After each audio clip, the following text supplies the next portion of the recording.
95.5's Who the Cap Fit. Who the cap fit? Let them wear it. In the end, we will remember not the words of our enemies, but the silence of our friends. Martin Luther King. Who the cap fit? Let them wear it. Rock so, rock so. Anybody come wrong or with any outcast time in talk about use drugs or commit crime. Tell them rock so. So, you're fetting, having a great time. Then you wake up in a strange place with no wallet, no car keys, or somehow you got home but can't remember anything that happened the night before. Chances are you consumed a drug called Rohypnol. This Sunday on Eye on Dependency at a special start time, 2 p.m., Garth and Natasha will once again share carnival safety tips to keep the predators away and keep you safe from date rape and other dangerous drugs. Also in studio will be Officer Brent Batson, who will reinforce tips to be safe on the roads this carnival. You don't want to miss Eye on Dependency this Sunday from 2 p.m. only on Eye 95.5 FM. Eye on Dependency. Reality radio at its best, sharing hope and strength for 2020 and beyond. Nothing illegal or remotely criminal. Rock so with that. Agricola Credit Union introduces its new Marabella office at Pamela's Mall Marabella, next to Bright Ideas. Get all your services at your convenience. Deposits, withdrawals, loans, paydays, letters, all for your convenience. Come speak to our friendly and courteous staff or call 219-7745. Become a member today. Membership open to all public officers, their spouses, children, parents, and siblings. Agricola Credit Union, your very own, working for you. Rock so, anybody come wrong or with any outcast time in talk about use drugs or commit crime. Tell them rock so. Go from here with that. Watch me. True story. Minding my own business, the airport DC. A man come with a suitcase, just watch it for him. He said he regular on the road, and he knew all the ins and outs. Just act normal, he coming back quick. This here is the best shipment. He's a man, don't stick. I go get a nice raise when I reach Gatwick. I say if you know how long I travel into London town by rock so with that. Nothing illegal or remotely criminal. Rock so with that. We fighting against drug abuse in my country. On iron dependency, we pouring out we are. If you can get with the program to help someone make a clean start, rock so with that. I tell him rock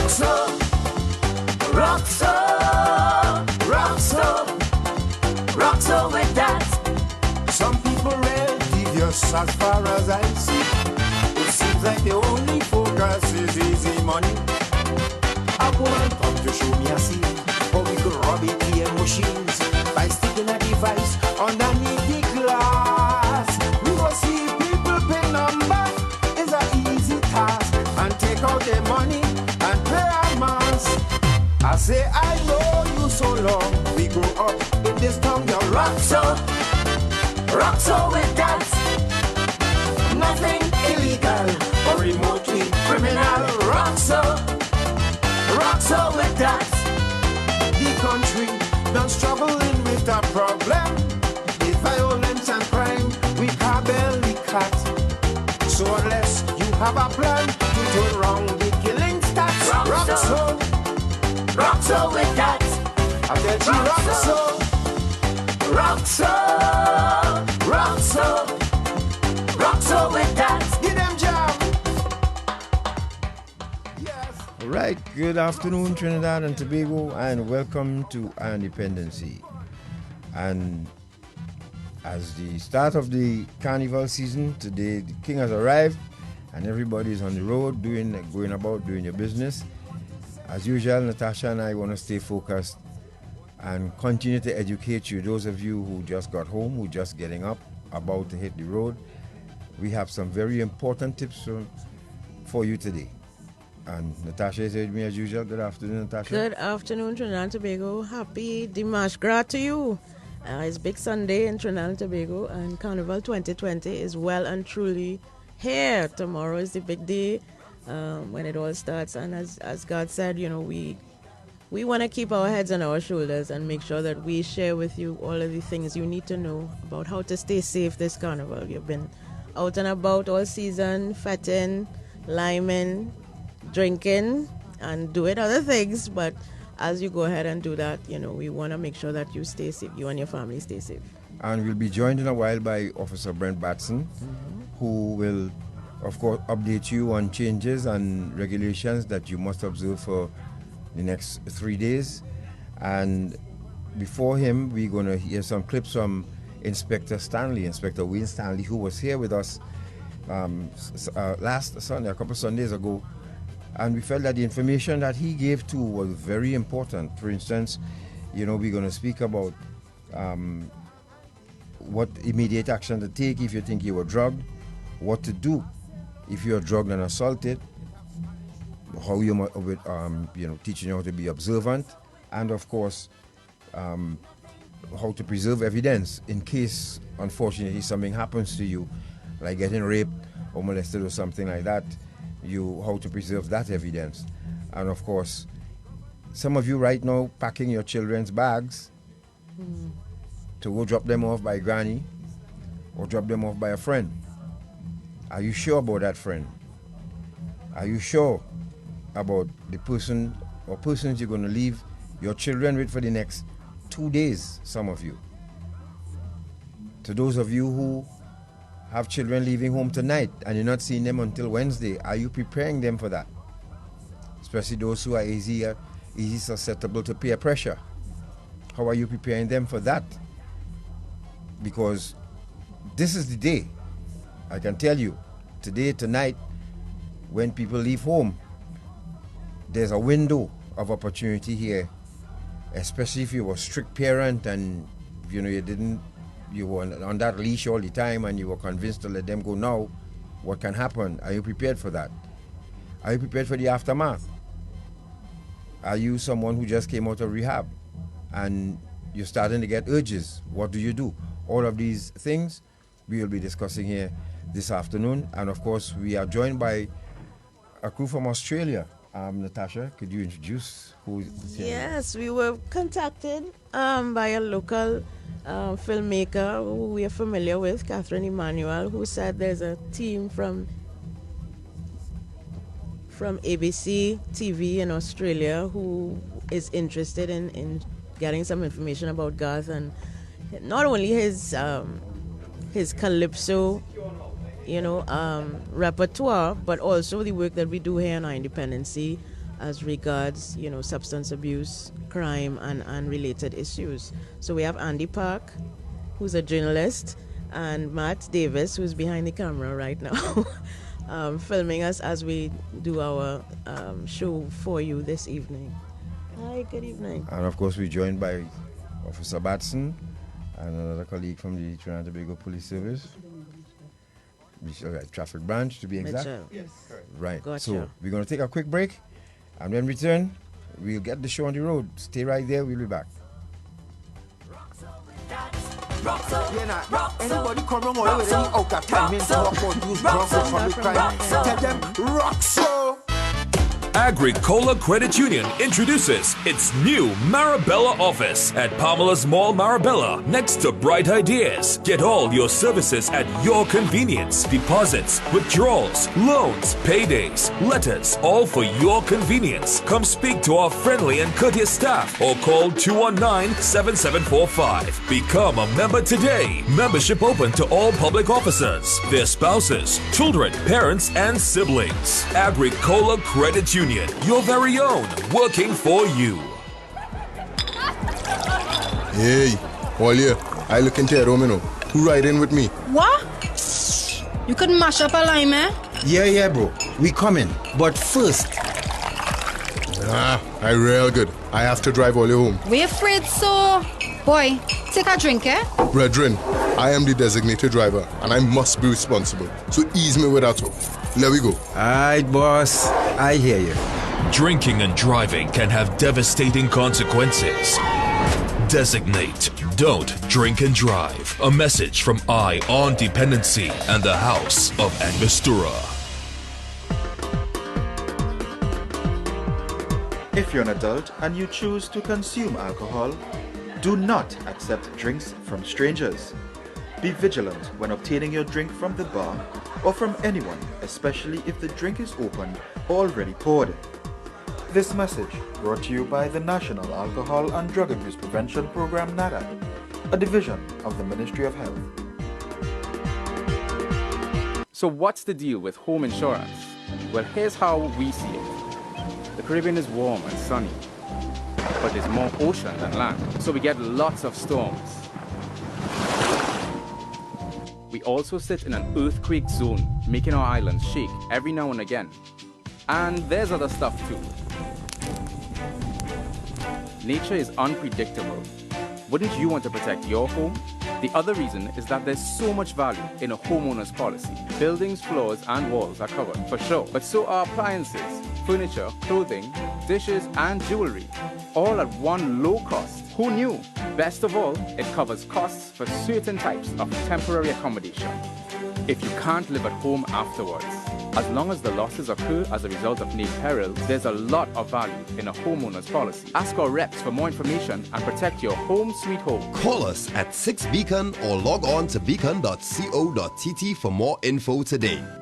My name is Shirley Ann Alexander, licensed social worker, licensed by the state of New Jersey. You are now listening to I on Dependency with Garth and Natasha on I-95.5 FM, Trinidad and Tobago.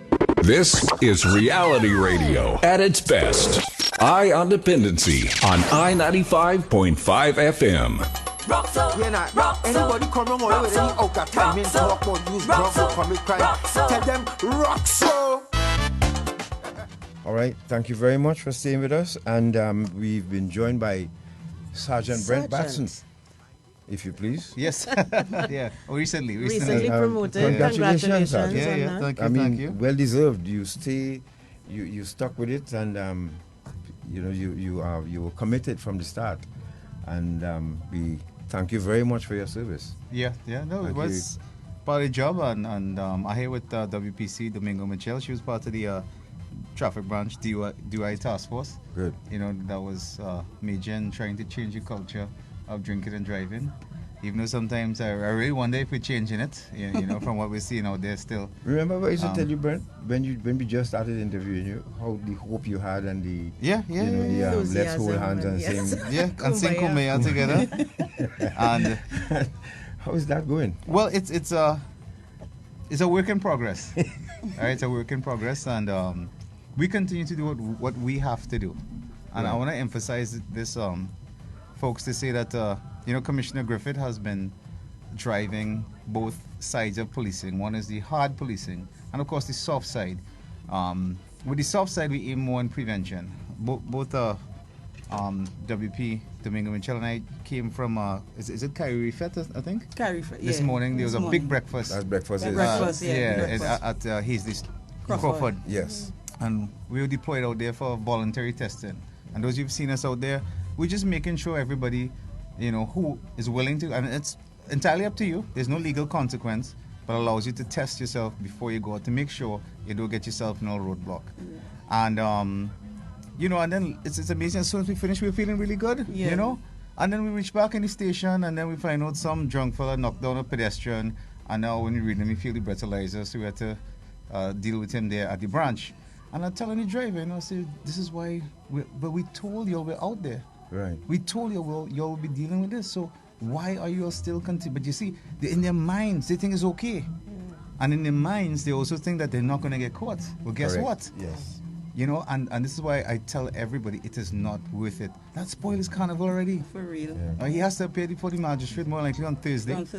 Yeah. Again, he's locked down? he's arrested right now. Yeah, he's detained at so that's the Sinclair end of Station. the carnival, right? For what?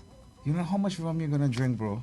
And the thing about it is some of the people of them that drink, now we are a cultural nation where everything is a drink and a drink. As it has been explained, so some of these lectures we go on, your boss it too. You had a drink before you go by your doctor. Wedding, funerals now. Everybody drinking. Let we drink one for your partner who was alive, and people don't understand. Himself, you may drink and you may not feel woozy or stumbling, or the case may be. You still have alcohol in your system, and people fail to realize that if you don't eat, you understand, the alcohol goes into your system faster. Thank you. And into your bloodstream faster than if you eat. And we just trying to emphasize the people. Yes, have a good time, but at the end of the day, be cautious because life matters. No, Ben, Sergeant. Well, just Sorry. before, because I just want to piggyback on something. When you're doing the voluntary testing, you know, one of the guys read 81 micrograms, and everybody knows the legal limit is 35, right? And you know, he's saying, nah, something wrong with that breathalyzer. Guy feeling normal. How you feel has nothing to do with that quantification. Yeah. All right, that's subjective. That's how you think you feel. Remember, alcohol is affecting judgment. All right, that's not a physical thing you're gonna feel. Yeah, and this is again a misconception people have. I feel fine. That doesn't mean you're being impaired by the alcohol. You know that. Yes. And that's to me is where we have to do a lot more education with what alcohol is, and this is why it's categorized in most cases as a drug. Well, you know? Sergeant, you just took the word on because I'm just going to remind you that some people don't understand that alcohol is a drug. Although it's legal, it is a drug. It's a mood and mind altering substance. We've spoken about this with you. We've raised this issue with you on many occasions. We have a culture here of, and you see the signs over all of these watering holes, open any day, anytime. A gentleman called the radio this morning, and I can't remember if it was Trinidad or Tobago, where he said they went to a bar for a drink at 2 p.m. and the drinks were sold out. They didn't have no drinks. And he was out of his mind. He was so pissed about that. Now, I know the commissioner, and I can safely say this commissioner intend to make a lot of changes. When are we going to see an effort to regulate drinking times during the week and on a weekend? And very strict of selling alcohol to minors and all of that. I'm talking about arresting people and shutting down watering holes if we have to. Yeah. Are you all discussing this at all? I can't say it's on the agenda per se. That would be a nice collaborative approach to it. Because as you know, we always confuse as the police when, you know, bars get liquor license right next to schools. There you go. They get right next to opposite the other bar, for that matter. So really, is this the business that the community needs? What really is the community benefit, you know, of this establishment? Is one thing is true, you can't stop persons' economic opportunity, and by no means do we want to hamper that. But let's be real on what its benefit really is. They can't say employing people. What, how much? 2 bartenders, 3 bartenders, and the rest is just rum drinking? And are they trained bartenders? Because in other countries, and probably we could ask from ABC Television Australia here, because you're having that discussion, you could just interject here for a minute, if you will. No problem. How the what we were just talking about? Yeah. Because of licenses and establishments. Now, in some establishments, in all establishments overseas that we've been to, the bartenders, you know, like you're having a party and you tell a partner, we're doing later, boy, come and help me in the bar now. In other countries, they are what they call SIP-trained bartenders. They know how to identify someone who's had enough. They know what the level of drinks that and they can cut a person off if they have to. Because their license is dependent on persons, not right. overdrinking, killing but somebody it's when they certain leave parts the in establishment. New York where you cannot drink and then leave the establishment because you will be arrested on point. Right. And if your establishment your establishment caused somebody to be so intoxicated that they drinking and driving, your establishment is liable for closure. Thank you very much. And even, trained to identify underage persons as well, because Garth and I had an experience in New Orleans. We went to a restaurant and I ordered a drink and they asked me for my ID. I mean, I'm a big woman, but they still making sure that so young, ma'am. But it was flattering, but they have to do their due diligence. But here's about money. Now, Andy was explaining. Now, Andy is a reporter from ABC Television Australia who's here, among other things, to cover the work of our Dependency. And Andy was telling us, Sergeant, about a situation that happened in Australia when someone was injured. What happened then? Can you explain? Yeah, so I mean, thanks for having me on the show as well, Garth and Natasha. It's a real privilege to be here and to join you in your work. And I come from Sydney, Australia. This is one of the largest cities in our country, and there was a one-punch attack. So one guy got punched, a young man who dropped dead in the street in a really alcohol-oriented part of our city. And immediately, there was such an outcry over this random attack that our state government closed down all of our bars after midnight for the next 3 years. Yeah. Wow. You can't get alcohol in my city after midnight at all. And we were talking before about the idea that there's a penalty for the proprietor or the licensee, and that certainly is the case across all of the states of Australia, where if there's a penalty for the individual, if they've stumbled out of a bar and hurt someone, the penalty also exists for the licensee, and their business, their line of income will also come under scrutiny. So, and the penalties are quite high. So I think this regulation is something that would be quite revolutionary and quite difficult to get across to somewhere like Trinidad, but it's certainly been successful in my country. Yeah. Sergeant? Well, I'm glad you used the word difficult, because the difficult part, as you've seen, is, have you been to Carnival before? Is this your first one? Look, this is my first one, and I'm not quite sure what to expect. Yeah. No, because, I mean, you understand, we just came from a breakfast party. That alcohol started from 1 a.m. all the way to 9 a.m. Then straight after that goes to another fete that starts at 12. So they actually plan these fetes. So as another one finishes, there's another big one starting. Yeah. So for that, during Carnival period, probably would be challenging, whereas I see it's definitely benefit. When you look at social disorder, disruption, fights, everything, they saw benefits from the time in the States they started closing bars at 2 a.m. and 1 a.m. and stuff like that, to kind of discourage that type of delinquency and stuff from occurring.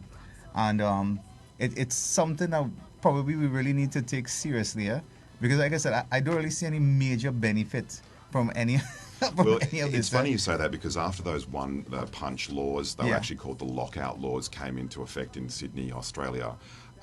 There was a big backlash from the nightlife community, from the bars, and there was a big cultural decline in my city because people weren't out, people weren't doing stuff at night. And those laws, which effectively closed all our bars for about 3 years, have now just been repealed. So we've kind of gone back around again. I suppose this is how policymakers make policy. You've got to react to what happens at the time. So there was a fallout. So there was a fallout, let's say, from the alcohol producing companies. They complain?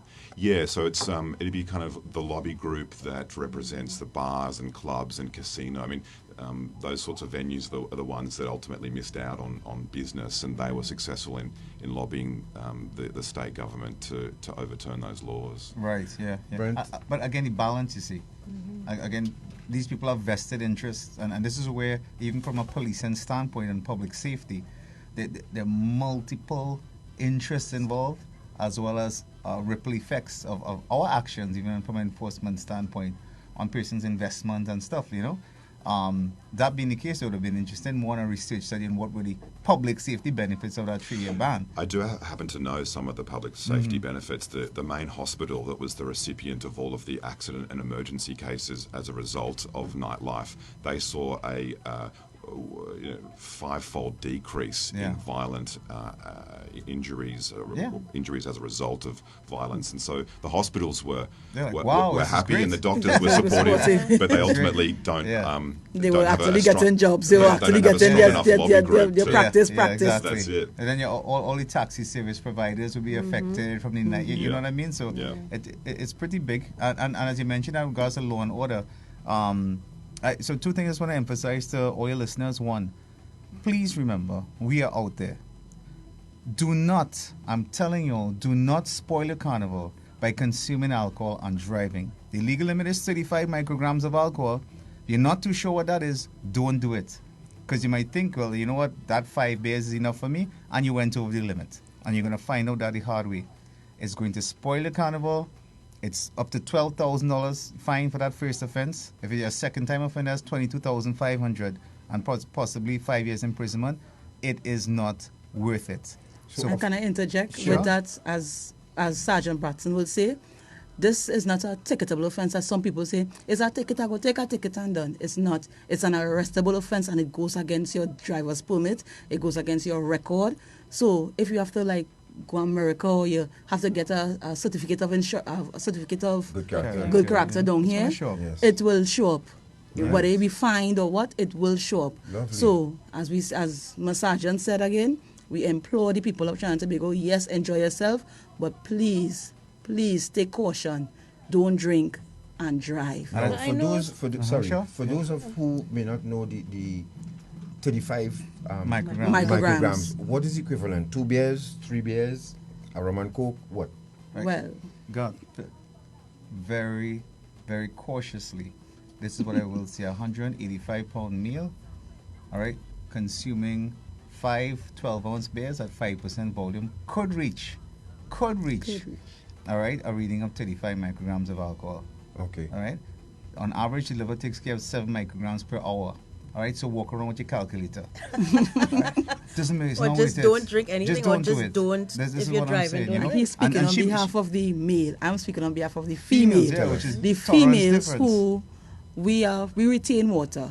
So with our body mass and our level of physical appearance as well, we may drink like we said, the same 180-pound woman could drink about 3 beers and could reach to the 35. Yeah. So, okay, so really, we can't say anything. We can't say. We discourage persons from, once you're driving, just commit to that now. Commit to your drive. And I want to mention now this new intervention, because we're speaking about the alcohol, and a lot of the alcohol comes in bottles.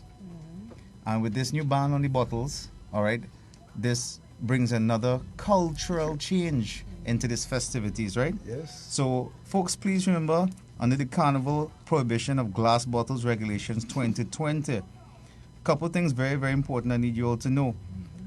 One is a carnival event definition. Means events occurring during the period of carnival in Port of Spain, St. James, San Juan, Santa Cruz, Maracas Bay, Tunapuna, Aruca, Arima, San Rafael, Chaguanas, Cuba, Freeport, San Fernando, Princestown, Faizabad, Siparia, Pinal, Cedros, Point Fortin, Labre, Santa Flora, Scarborough, Crown Point, Roxbury, the whole of Trinidad and Tobago almost we just call out there. All right, where this ban will come into effect on glass bottles. What is a glass bottle? It means a bottle which is made entirely or partly of glass. What's the period of carnival? It means the period commencing at 4 a.m. on Monday, 24th February 2020, and ending at midnight on Tuesday, 25th February 2020. A public place means any highway, street, road, bridge, square, park, or any open space other than a bench to which the public has, in general or conditional, granted access. Vicinity means a radius of 100 meters from a carnival event. All right, and what the law is saying, no person other than an authorized person shall have a glass bottle with him in or within the vicinity of a carnival event in any public place during the carnival period. A public place includes a vehicle? No, it doesn't. It doesn't say a vehicle, but the vehicle will end up in the public place. If the vehicle is in the public place, then so right. When we stop vehicles in the proximity coming into that public place, you will not be permitted to enter that space with those glass bottles, right? Gotcha. And again, persons have to understand all this. This change is again for public safety. A person who contravenes subregulation 1 or 2 commits an offense liable on summary conviction to a fine of $1,000 and imprisonment for 6 months. Not all. And imprisonment for 6 months. And again, how did we reach here, Garth? Well, we reach here because for some reason at the end of carnival, especially either juvie at the beginning or at the end when the fed coming to the end, person will become so intoxicated, they'll start to get a little bit violent, pelt bottles at each other, and sometimes use it as weapons as well. Yes. And even cause malicious damage to property, throwing glass bottles. So I don't know if in Australia you guys have that same type of things at events where they ban glass bottles at these things as well? I'd say that in most jurisdictions in my country, Australia, would go further than that and ban alcohol altogether. Correct. Whether we have fun or not at the same time might be a question for someone else. But there are areas that are temporary alcohol. There is a temporary alcohol ban, and that's during events. Yeah. So that again forces the responsibility of the alcohol consumption on the licensee and the individual. So I'd say that there's probably permanent glass bans on all of our public places, and then there's alcohol bans for specific events and things like that. Definitely, but I really want to emphasize everybody. This is new, and for us to start to push that change, it means it's going to be heavily enforced. So everybody listening, I want you to understand this is going to be heavily enforced. We will be searching, we will be checking, all right, and we will be enforcing. Confiscating as well. What happens to that liquor that is confiscated by the police service? Right, well, for one, you're not going to be allowed to just drink down the whole bottle of rum in front of us. All right, I'll be clear on that. But more importantly, like I said, we're hoping, all right, we're not walking on with plastic containers for you to pour your vodka in or whatever, right? So just think about it. We know that you might forget. This is new. And we understand that. And as a result of that, you may be asked to dispose of that liquid content, all right? So that we can confiscate the glass. We're not interested in your alcohol. We're interested in your glass container. If you're just joining us, you're listening to Dependency, and we have in studio with us Sergeant Brent Batson, WPC Mitchell, and Andy Park and Matt Davis from ABCTV Australia. And if you have any questions for the Sergeant while they're here, please, you could send your questions to Facebook so that you're not clear on something. Please send your questions so that we can clear it up, because when they leave here, the game is on. Sergeant, we solved one problem, but we created another one. Now we're going to have a lot of plastic bottles around our city and wherever people gather, because you know how clean we are people, right? We finish with our plastic and we just drop it right there. In this case here, the drug addicts was a necessary evil, because the carry bottles and all of these bottles, they would pick them up. I think we dropped the ball with this one here, with coming up with this ban, but then we should have seen to start a recycle program. Alongside this, because you $5, 5 cents a bottle, 10 cents a bottle would have seen the city clean. They wouldn't even wait on CPEP. They would have cleaned it themselves, because they know there was a place now to redeem plastic bottles. Unfortunately, we didn't come up with that one. But the police did their part. Policy. The lawmakers did their part, and it's now for us to enforce. So no matter who it is, doctor, lawyer, magistrate, judge, once you have a bottle of Chivas Regal, black and white Scotch, or whatever, you're not going to be allowed to proceed with that. That's correct. Taking it from you. That's correct. That's correct. Remember, it's at Port of Spain, huh? I'll just give you an example what Port of Spain is. And that 100 meters vicinity of Port of Spain might start at the Beatum. Right. All right, for proximity-wise, right? Where that limit starts. So I want Trinidad and Tobago to understand this has a public safety benefit. And please do not inconvenience yourselves by coming with the glass, because we do not want to spoil your carnival, all right? And we also don't want you to get upset with us for doing our jobs, because our job, as you know, as the enforcers, is to get compliance with the law itself. Right. But that being the case, we want everybody to be safe. So we're asking everybody out there, we're still seeing a lot of stupid accidents, silly accidents happening. We had one this morning. Yeah, that's right. This was a violated traffic light or what? Speeding? What? Well, I'm still waiting for those details, causation. Right. But actually, from what the information I'm having, it's 2 road deaths that were recorded. One being a pedestrian, and the other one being the passenger of a vehicle. Right? So, young lady again, went to pray. Yeah, exactly. Coming from a prayer vigil, you would think that's the safest person on the planet right now, and some clown just decided. The thing about it is, drivers, you see in the peaks hour of the morning, 2, 1, 3. Yes. People tend to speed. They tend to breach traffic lights. They tend to do a lot of things that is against regulations because 1, they're intoxicated, 2, they're tired, 3, their foot get heavy, and I want to reach home. So they take off at a speed and are looking right, Tano cam right, Tano police vehicle there are going through. They're not concerned about other people, other road users at that point of the morning.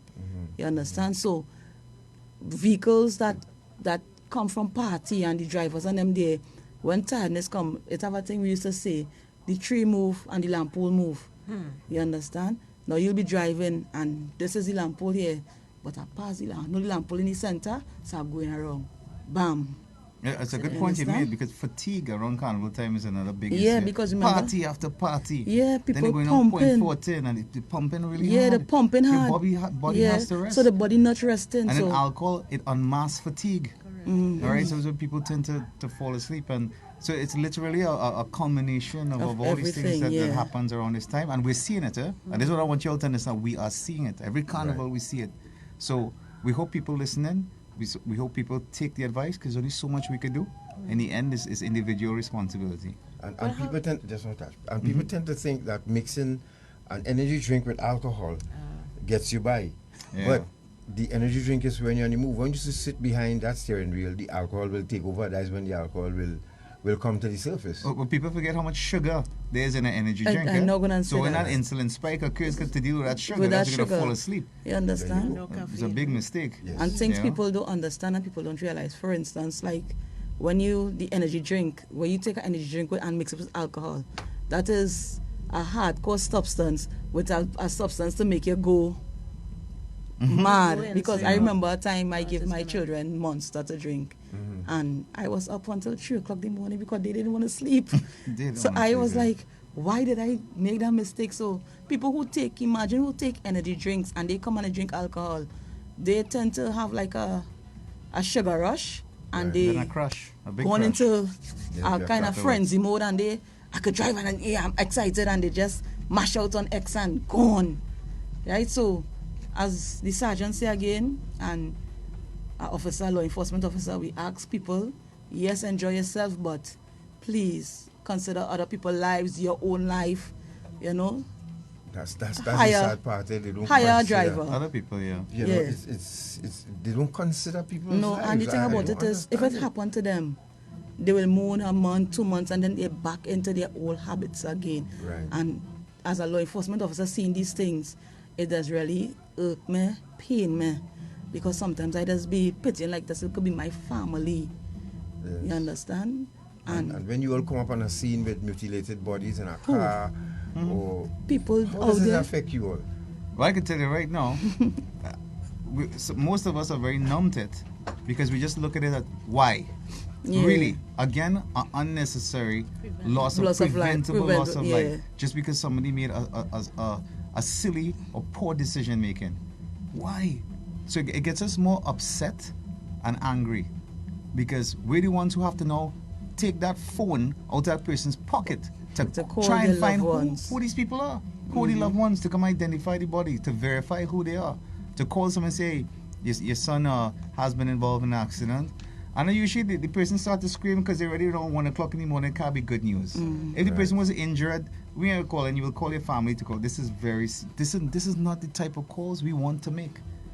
All right, and I want to thank you guys for always, showing, even going beyond the alcohol part, but the other drugs and stuff, because people don't understand that ripple effect of society. Most of us, we go through our life in this normal phase, not knowing there's this other, I have to call it the darker part of society, where people are just this cycle of poor decision making, and it affects everybody else. All right, but Garth, Natasha, we have to go back to work. Right. All right. Sure.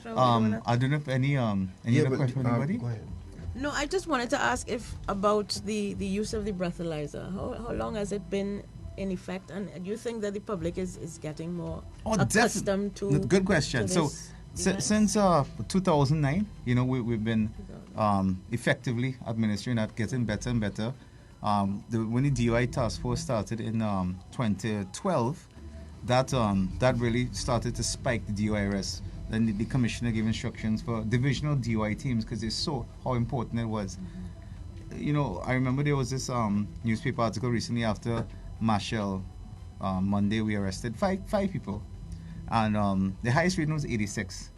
And I was telling everybody saying, "Wow, imagine these stories now 5." Back a couple of years when we lock up people after this 22 minimum that we're going on with.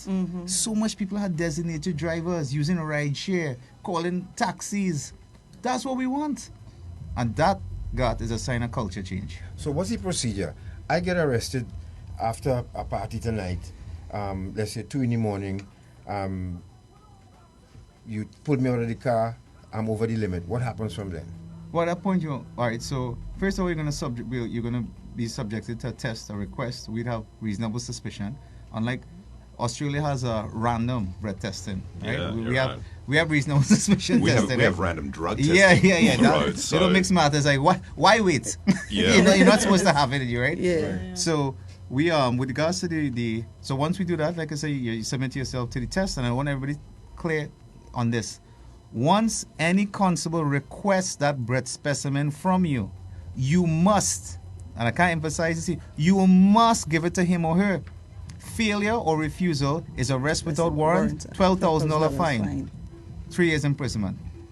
All right, so it's not an option. Say that again. It's not a request, first of all. Yeah, we're being nice. It's instruction. It's instruction. Right, good. Right. So once you provide me with that specimen though, and you're over that legal limit of 35, now the law requires you to do two tests of analysis. If it's a DUI roadblock, we have the analysis equipment in the vehicle. If not, and we're close to the station, then we go to the station to do the analysis. And depending on which one is lower, we'll actually look for the lower reading. So people ask us, well, suppose when I do the analysis, I go below the limit. No problem, you're free to go. No problem, you're free to go, yeah. Right. All right? You're free to go. Do you all do the that what they call the face about it is like walk the straight line? No, all orders require that. Oh, we don't yeah, require no. that. Yeah. Okay. We have a field sobriety tester. Quantification using the authorized equipment, that's it. Yeah, Okay. so we test you with that. Yeah. And that is based on the alcohol level in the system. Then we go to the evidential and again I must say this is not a ticketable offense, it's an arrestable offense by law. Right. So I'm over the limit. What happens next? Well, you're over the limit. Right. You're now under arrest. Right. All right, for driving a motor vehicle with a breath alcohol level exceeding the prescribed. If I'm driving alone, what happens to my vehicle? All right, we will allow you to make arrangement to bring somebody to move your vehicle. If not, we'll make arrangements to have it secured. Good. All right, if we have to use a wrecker, it will be wrecked to the police station at your expense. Right. At your expense. Right. So, and then, like I said, then the other 2 tests will happen, and then you'll be formally charged for that offense. Right. Okay? You'll be, depending on what's happening, you may be granted station bail, or it may be a justice of the peace to deal with that bail, and then you'll go to court. A court date will be given to you to appear for the magistrate. So I'm going to have a long night, basically. Very long much. Night. Very and long depending night. on the station. Now, I want you to, I'm glad you asked that, Garth. Everybody think about this. Think about the other offenses. This is just separate, wounding, larceny, all kind of stuff. So when you see a DUI comes in and we have other prisoners to deal with, you are no different to everybody else. You are a prisoner. And you're going in the jail, the holding cell, with everybody else. Yeah. So you're not going to separate me from somebody who just stabbed somebody? We don't have that provision to separate you, sir. Okay, good. You are a prisoner. Right. There's no 2 ways about it. Right. All right, so we have other things to deal with, and we'll deal with you on priority. So then, in the meantime, you'll be held there. You have a right to legal privileges. All right, and we'll take care of that and advise you accordingly. So you're telling me I drive in a Benz or a Beamer or Audi, and this guy who just bringing in a wet man, I going in the same cell with him? That is correct. Yes. Nah, man, I like how you brought up the vehicles and them. Yeah. 99% of the arrests are people who drives Audi and Beamer High-end and we vehicles. say high-end vehicles. Yeah. And when they drive these vehicles, they figure they are untouchable. Right. Right. So That's why I said that. Yeah. And they will have, and you could call your lawyer, you could do all that. You have that right. That's your We're not right. depriving you of that right. But arrest means a temporary deprivation of rights. All right, so that's where. But where we deprive you of that right is inside that holding cell. Mm-hmm. Clear on that? Yes. All right, good. We want everybody's the same where that is concerned. Every creed and race. Every equal place. Very well. In the police cell. Yes. So anything else you want to update the public on? Traffic restrictions? We're gonna. Well, again, I mean, the the legal restrictions on parking is so long. Please go to the website, or especially the police website, TTBS even Facebook page. Look at these no parking restrictions. It's too much to even call out. What I will say, wrecking will be in full effect. Here's the mistake, Garth. You went to Juve and you park on a legal parking area at 11 p.m. But now you're going back to your car after chipping at 6 a.m. where the restrictions have now come into effect and your car is gone. All right, so the impound lot will be at Wrightson Road Licensing Office, all right, for releasing of vehicles. So there's a all we could park, but then after what hour you reckon it's going to start? 4 a.m. 4 a.m. Once the carnival orders come into effect. Right, okay. Right, that's everything starts at this, because remember we have to get ready for parade. We have to clear the roads. Right. You know, so where you thought was okay, hours later it's not okay. Not going to be okay. You know, and everybody's saying, oh, but my car was here and I didn't see that in the papers. Look at your time and date. All right, you went to the party done. You know, in Juvie, you know, in carnival restriction time. So I suppose your best bet is to find a parking lot. Parking lot, or like I said, somebody drop you and pick you up. Yeah. That's always the best thing. Yeah. Safer bet. All right, and please do not. You know, there's some people that come to these events and they walk with just a little pocket knife for their own protection. All right, no. Mace. All right, ladies? No, nothing. These things will be confiscated. We outside. All right, and a lot. You'd be surprised somebody will grab that from and use it on you. You know. Yeah. That's right. All right, alcohol impairs judgment, and sometimes all of a sudden, just from a man stepping on your foot, all right, you get vexed or whine on your lady, and that's the first thing you're going for. That's what it impairs, and we see poor decisions. Mixed with alcohol, recipe for disaster. Is that a body cam, Sergeant? This one, no. Okay. This is not. Yeah. You should have it on me. But there are officers that will be out there with it. We have tasers, as you know. Right. You know, as part of our non-lethal force. And it's the officers will be out there with it. So just please behave yourself. It's not a nice thing you want to feel. I personally haven't done the training, but my officers who have, they describe something as quite unpleasant. Unpleasant, right? So please be safe, everybody. Thanks very much for having us. And we want everybody to have a safe and enjoyable 2020 Carnival. And thanks for meeting the team from Australia. Absolute pleasure. Yeah. Down under. Good luck over Carnival. Sure. Outback For real. I want to say, Sergeant Batson, that we can't. You have me ready. I'm smiling here because you know what? You started, remember when you just started with the police service, with Arrival Life first, and then you came onto the police service, and you have stuck to your guns, and I'm seeing a difference now. You know, remember when you just came here, but you're sergeant now, and I'm seeing that. It's carrying it well. Yes, right. Well, and so okay. I'm really proud of you, sir. Right. And I appreciate that, sir. Yeah, really proud of you, and I want to congratulate you for helping to bring Traffic Branch to where it is today. Yeah. And I'm sure with this commissioner now, it will even go further. I'm sure we're going to see a lot of things. You know, you of course you're part of the drone team as well too, right? Well, we use them as and when it's needed. But also, Garth and Tasha, we thank you all for keeping this. It's a team effort. All of us want to see a better Trinidad and Tobago. Yeah. I always say everybody wants a better Trinidad and Tobago, but nobody wants to put in the work. And the work is doing the right thing. Yes. You know, and recognizing those changes, right? So we don't have any questions for you? We don't. The people just joining and the people wishing you all the best, son. Okay, great. Safe and happy Carnival, and we wish you all the best too. Sure. Thank you. You know, Officer Mitchell, Sergeant Brent Batson. Sure.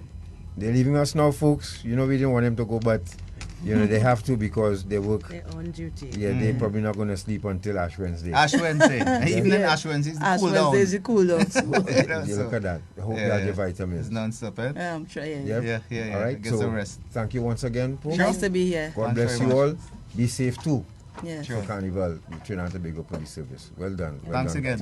We're going to take a break. We'll be back, folks. Stay right there.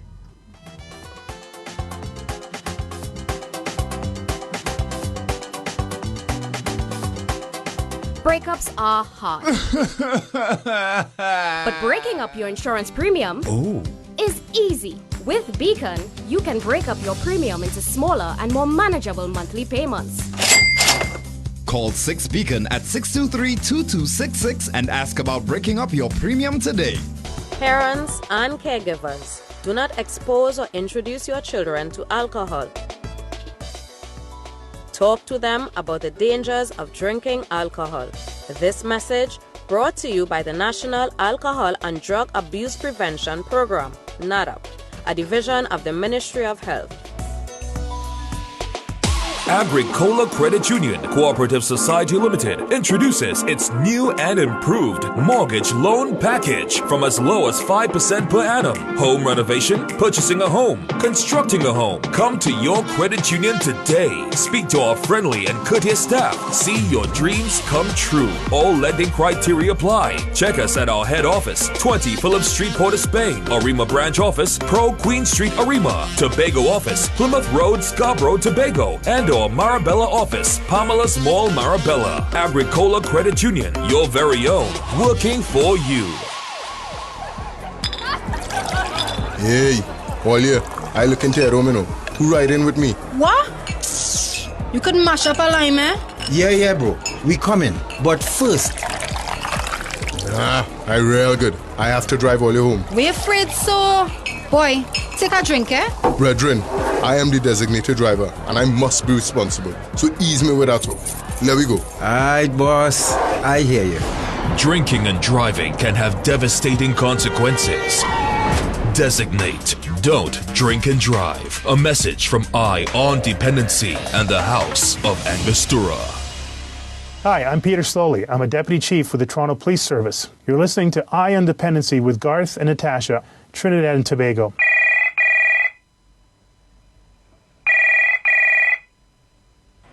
Hello? Hello, Mr. Dobson here from HMP London. Can I speak to Mr. James, please? This is Mr. James speaking. Thank you. Can you hold the line? I have a call coming through for you, sir. Sure. Hello, Daddy. Hello, yes, Brian? Daddy, I'm just calling to tell you that locked up in the UK for drug trafficking. Oh, yeah? You lock up? And you tell me I was going to Tobago? And I tell you about them boy I was liming with? Well, all right. Don't drop the soap. Cheerio. I on Dependency. Reality radio at its best every Sunday from 6:15 to 8 p.m. on I 95.5 FM. Don't miss it. Roxo, Roxo, Roxo, Roxo, Roxo, Roxo.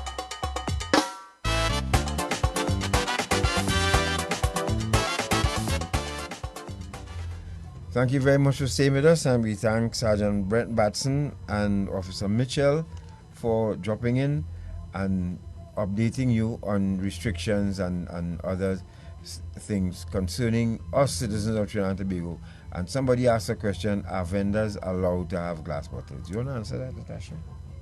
The answer would be no. The ban is complete and total. Nobody will be allowed to bring any glass bottles, whether you're selling, distributing, giving it away for free. There will be no glass bottles allowed. At all? And at any of the carnival events. So that includes vendors. So no. Period. And we can't do it now, but as I said, we dropped the ball on this one because a proper recycling program would have kicked in real nice with this ban on glass, because we could have had bins set up in strategic places in and around Port of Spain or we could have offered 5 cents on a bottle, 5 cents on a glass container. Plastic container. Bottle, and because remember how harmful plastic is now to the environment. So we solved one problem, but I hope we don't create another one now with this amount of plastic that we're going to see invading our city and other places now because of the ban on glass bottles, because people now are going to empty their alcohol in plastic containers. We don't carry them back home. You see how we leave our beaches. Good God, I'm just, cringing thinking about it. We could have offered those people who pick up bottles, we could have offered them 5 cents on a bottle, 5 cents on a water container that somebody would just drink and discard.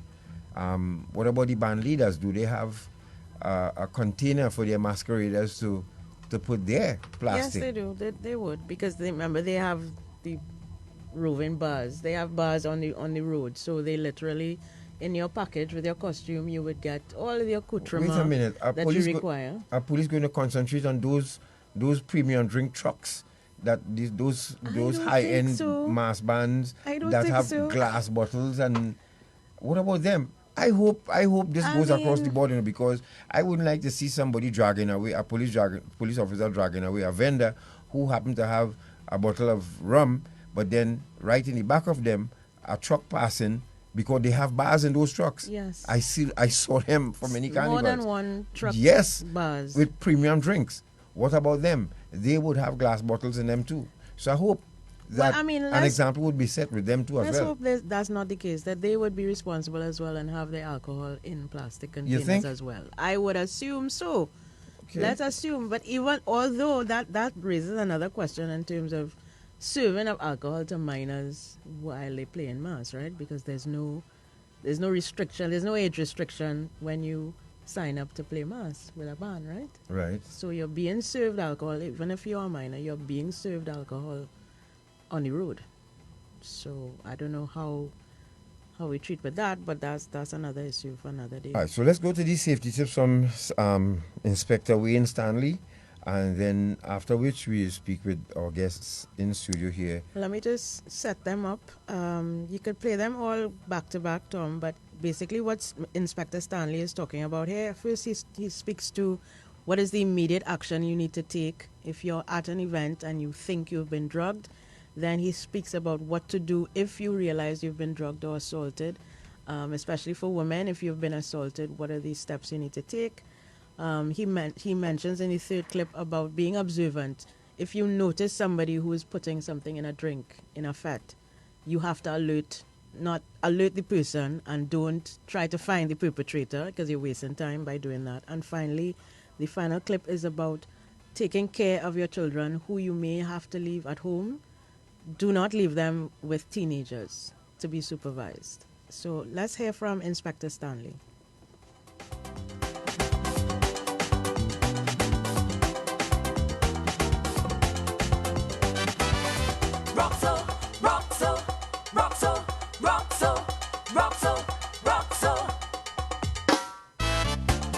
If you didn't purchase a drink, which I advise people to try and purchase your own drink, or pay attention to your drink until it comes to you, from the bartender to you.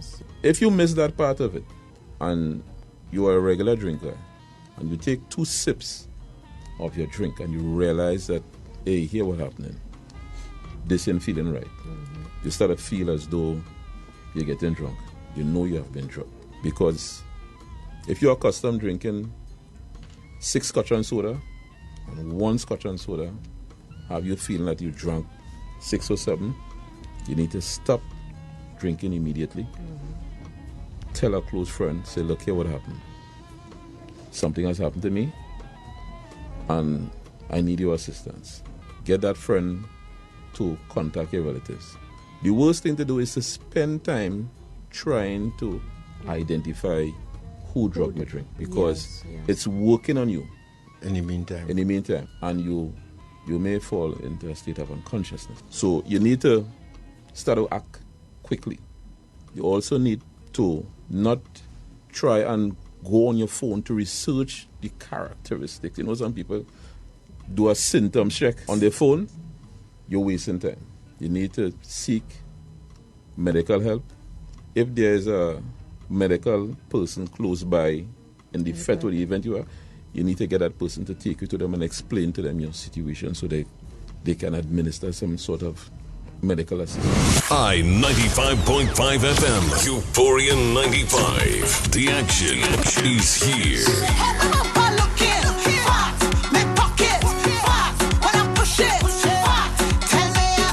Your place for Carnival 2020.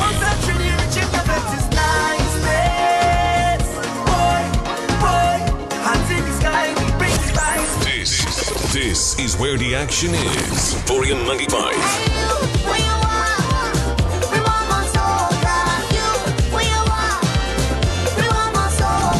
The most influential name in Carnival. Euphoria 95. The action is here. If a woman wakes up in a strange place and she recognizes that she has been drugged, one of the things she needs to do is check to see if her undergarments or clothes or underwear have been removed. check to see if there's any pain in her midsection in a private area. Do not take a bath. Do not take a bath because we will lose the evidence. Make a report, and then the police will take the investigation along a particular course where they will secure the evidence through a rape kit or so. The same applies to the men.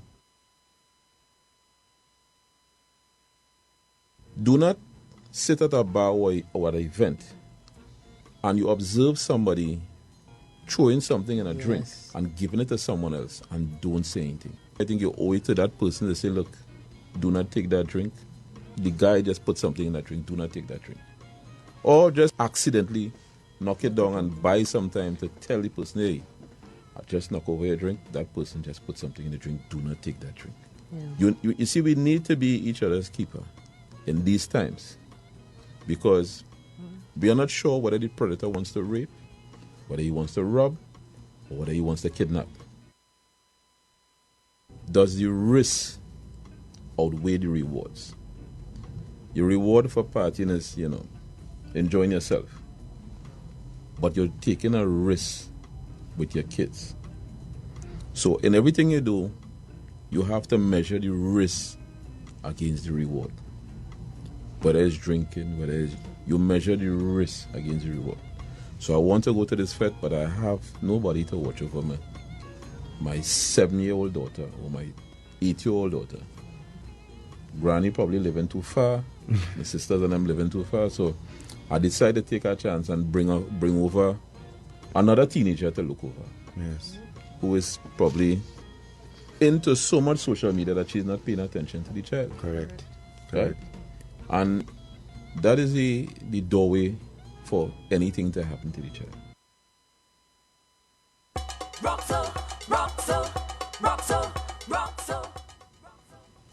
Thank you for staying with us. That was Inspector Wayne Stanley, who was on our program last week, and some very basic information about what some predators try to do, slip something into your drink, and what can happen to you and what you should do if that does take place.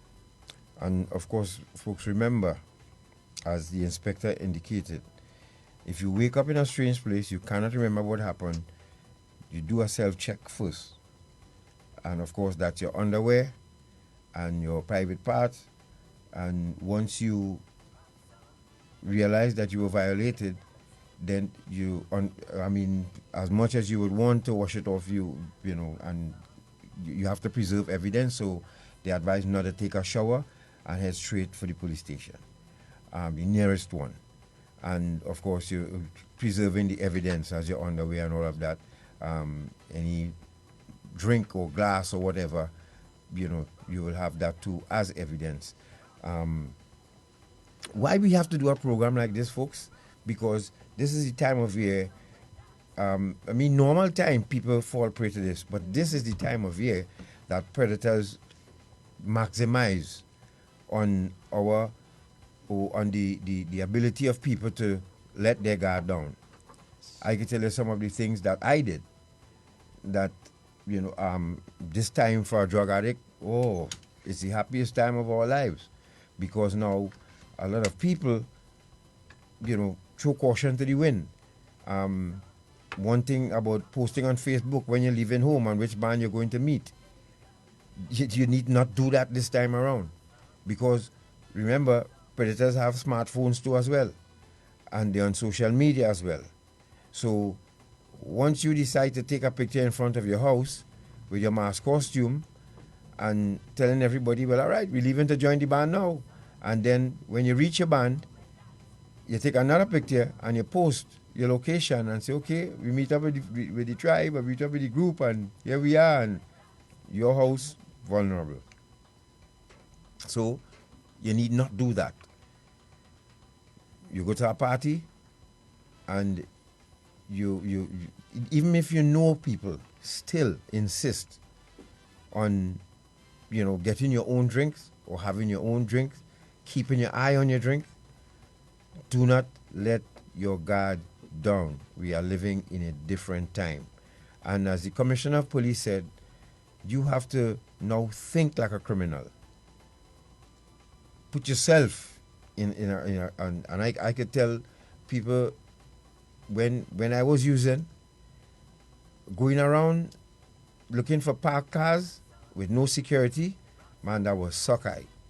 Because you break the glass, and trust me, everything in a car that you bought is of value to me. Because the pusher, a simple thing as a pair of sunglasses, simple thing as a camera, you know, your jewelry, all of these things, you take it out and you leave it in the car. I break your glass, take that and you go by the pusher. Because pushers now do a brisk trade.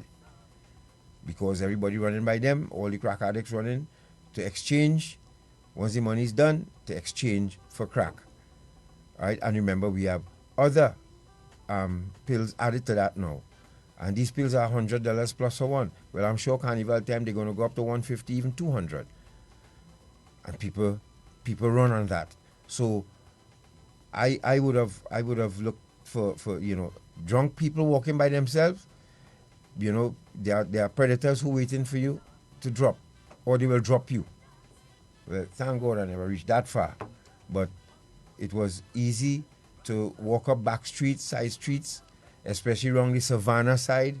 So police have to know they have to do patrols on those back streets. You have security in those private fets. You must have security patrolling with those cars, because cars are fair game this time of the year.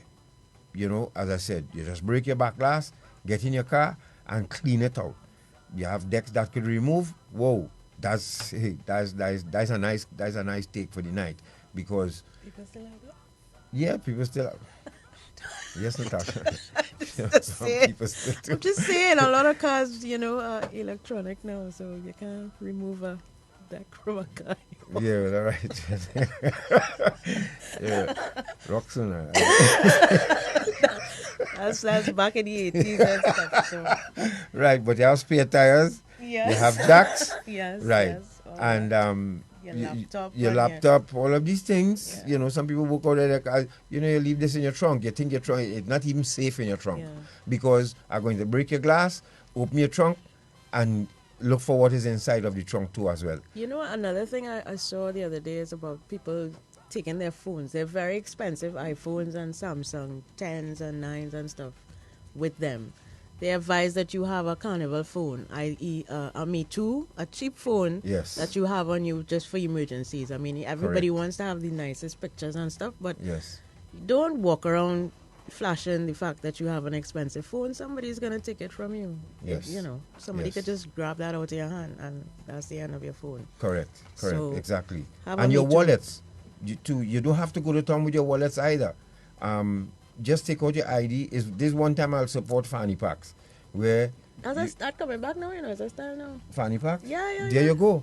So they're making it stylish. Get a fanny pack. Yeah. Right? And put your ID, just what you need. ID, some cash. You leave your credit cards and every other thing at home. Even you're driving, well, you'll have to walk with your driver's permit, but you have some form of identification. You do not need, because time and time again at these fets, wallets turn up by the DJ. Why? Let me explain. There are people who will buy all-inclusive tickets to go all-inclusive parties just to pickpocket.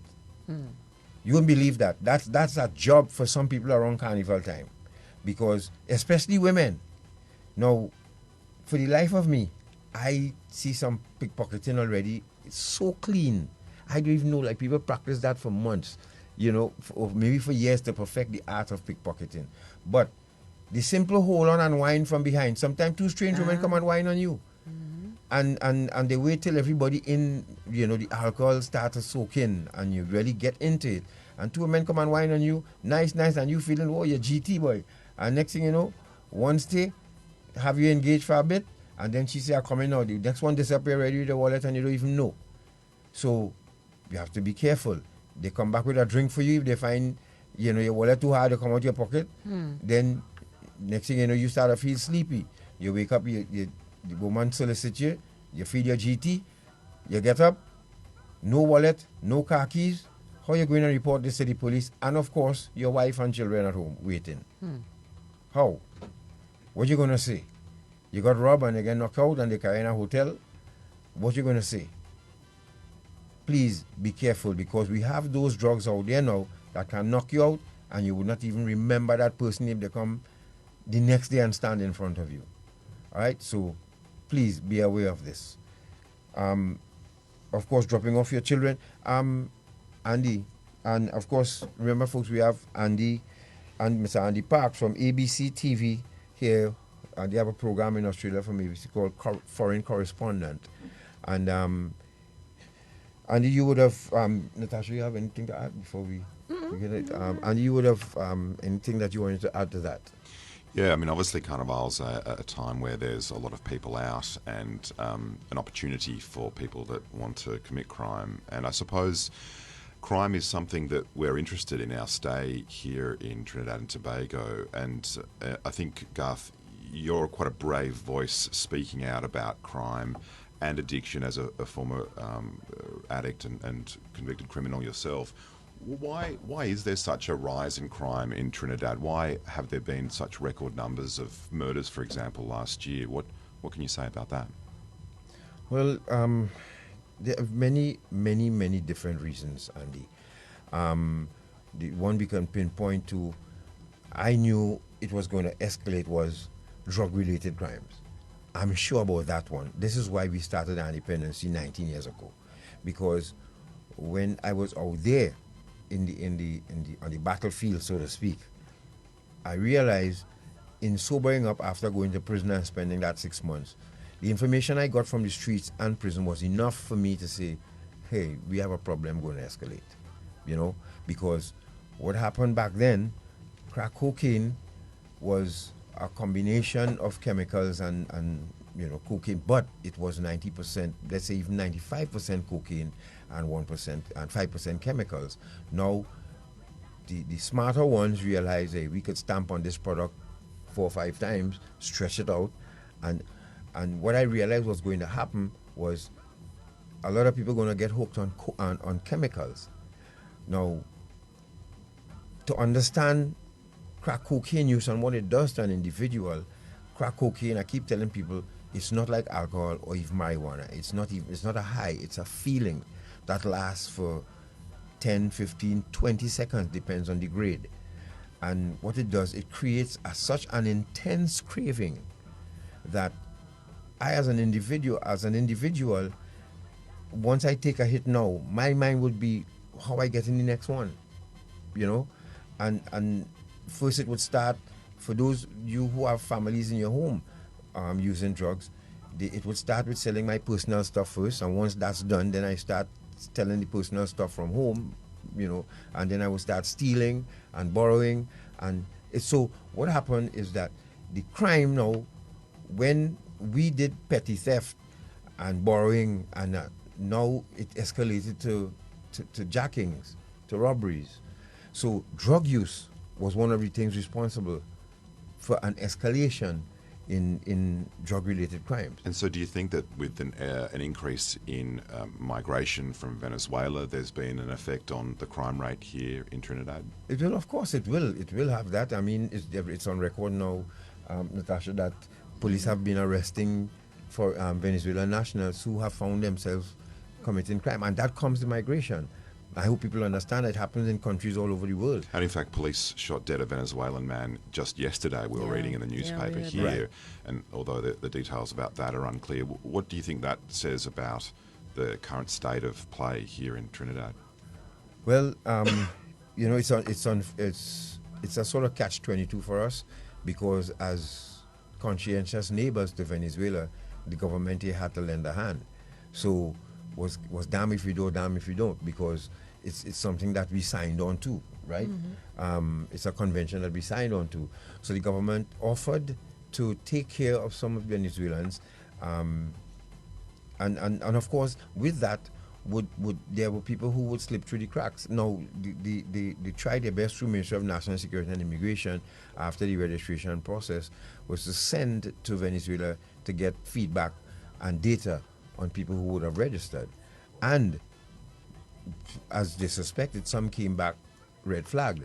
So what happened to those people, we don't know. But there were ones who would have, remember, we have lots of entry points to our country as well. So there were those who would have slipped through the cracks.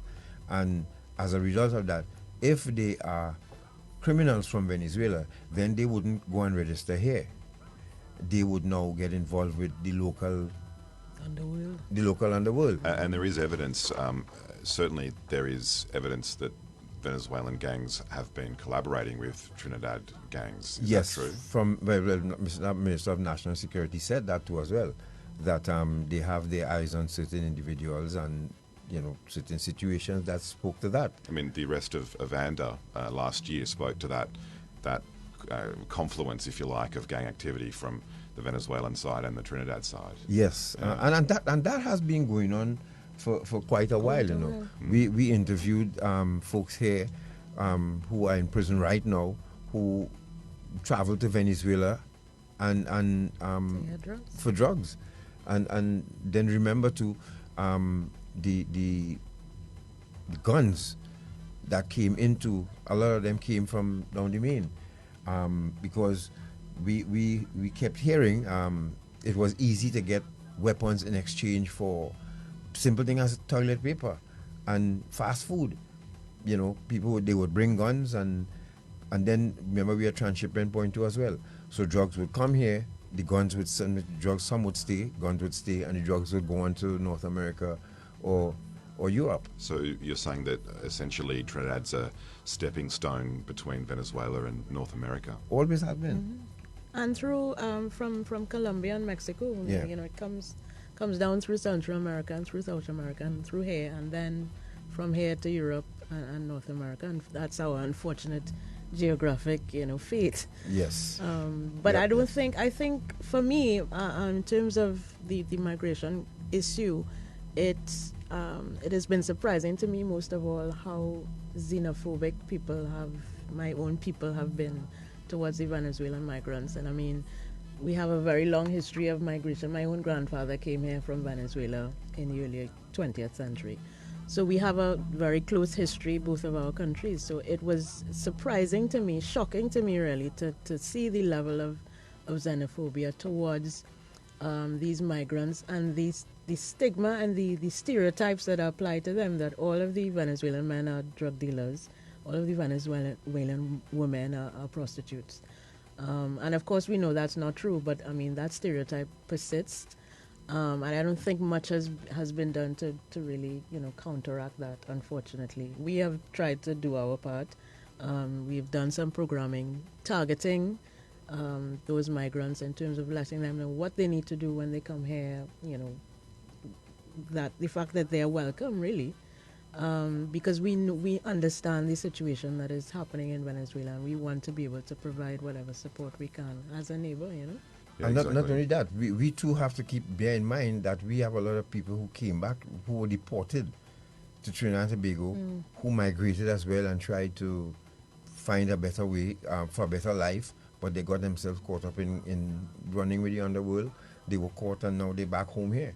There's an organization here called Vision on Mission that was set up by a former prisoner who is now deceased, Wayne Chance, and he saw the need for an in-transit center for prisoners coming out of prison here and those being deported. And so we've had people who migrated and got caught up in crime and came back home. And this comes with migration to any part of the world, whether here or going out. You see, because not everybody would fit in. Some people think that they could fit into a culture, and when they get out there, they slip through the cracks and realize, look, for me to make it now, I have to get involved in drugs or selling drugs, because that's the fastest way to make money, And you're not legitimate as a deportee. Yeah. You have no identification. If you left here as a baby or as a child, you have no identification. You have to start your life all over again. So the easiest route is something that is criminal, unfortunately, because there's the stigma of being in prison, of being an ex-inmate. There's the stigma of coming to Trinidad with a Yankee accent. Nobody's going to take you seriously. What are you doing here? Clearly, you're run afoul of the law, and you're back here now, and you think you're gonna get through in life? No, it's difficult. And the integration of migrants is such a key issue, and you, Garth, know from your time on the mean streets, so to speak, that when these young Venezuelan people who are in Trinidad now and can't access education, I mean that's a time bomb. What's that going to look like in 10 years when these young Venezuelan people haven't been able to be schooled and are ending up in a desperate situation? Yeah, that's a good question, and I would think, and I'm hoping that our government would be thinking about that too, just as you asked the question, because it's a very real question. I don't know. I cannot answer that from government policy point of view, but from a layman point of view, I could tell you that it's not going to look good.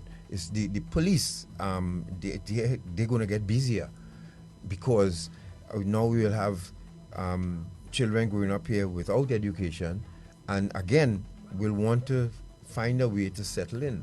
Seeing their parents' frustration as well. And seeing their parents' frustration as well. And believe me, I've met people in Canada and the US who thinks that what they're doing, they're right, because the system not allowing them to integrate. So then, hey, I have to live. And this is the only way. I'm not going to starve. And then there's always power in a young man seeing his mother crying, knowing that, hey, she don't know how she's going to feed us. And she's not telling me directly, go out there and get it, but I know what it means. I have to go out there and get it. So if I can get a gun rented, because the police reported that one of the people who was arrested, the guy who they shot, actually, he had a mask in his vehicle and weapon and all of that. So who knows what he had been up to. Some of the robberies that probably went down, that's going to increase. We have to face it. It comes with migration. Government, and you can't blame the government for that, because the government had to extend a hand to our neighbors and rescue them, right? How we deal with it now, and how we get a hold of it, this is for the law enforcement and the policymakers now to up their game, because remember, those guys not sleeping. Survival is a thing that every man must live. Keep you up at night. And so, this is something I know that is going to escalate.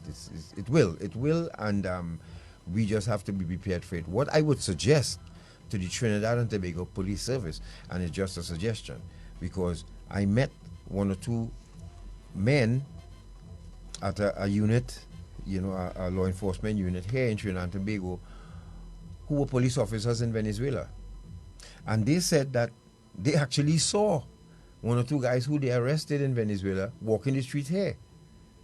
Now, I would think by now, the Commissioner of Police being as conscientious as he is, I would think a call should be made to law-abiding citizens from Venezuela who living here, who's within the age bracket, who were law enforcement officers in Venezuela, and hire them. You have to fight fire with fire. And we cannot expect to identify foreign criminals with our eyes alone.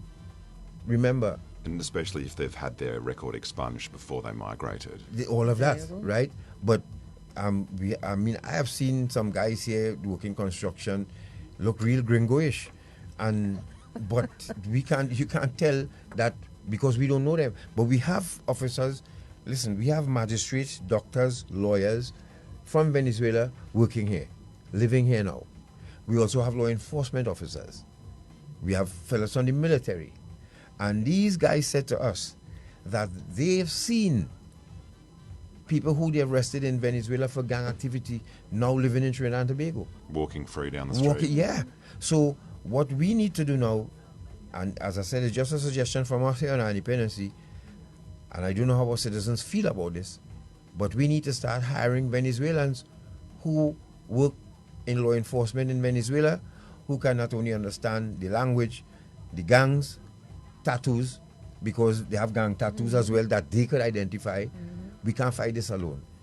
We have to, sooner or later, incorporate them in our police service so that they can help us identify the criminals. And I think that'll be a jump ahead of them, because now we'll have legitimate Venezuelan police officers now who are part of Trinidad and Tobago's police service that will be able to identify. And that is on top of the criminals that the law enforcement already has, the local criminals who are running rampant.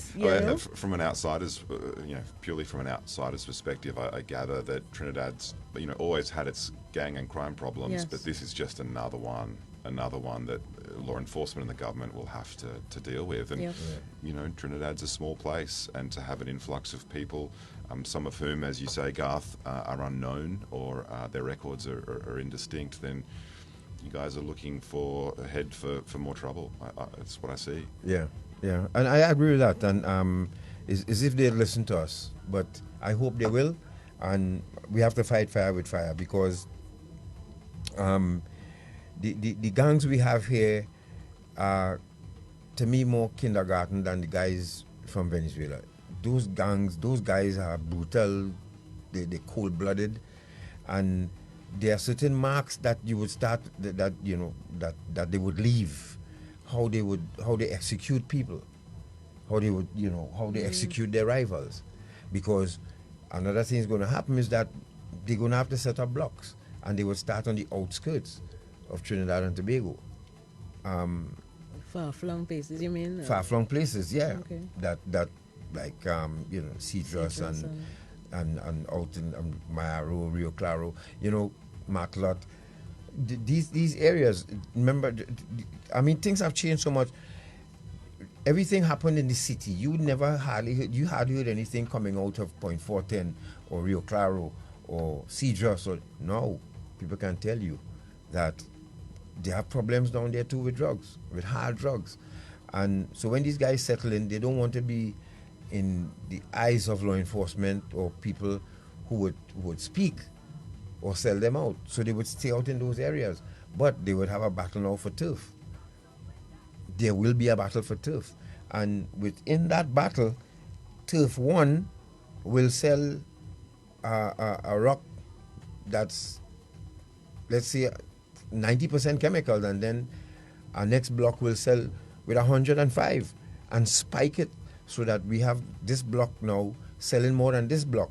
And this block now will start a fight with this block, because this block getting more money than this block. And this block started first. So block 1 started first, but block 2 come on the scene, and everybody going across, because word gets around. It's the oldest story in the book. It is. And this has been happening on the continent that lies 14 kilometres off your coast for ages. Yes. So I really think that there's going to be a rocky road, so to speak, for Trinidad as this migration continues and brings good things too, but I think possibly bad as well. Yeah, but I think our national securities are preparing our police service to deal with that. We have a commissioner who is not sleeping, and I think they are going to be one or two, as I said, as in everything else. There's no perfect law enforcement unit any part of the world.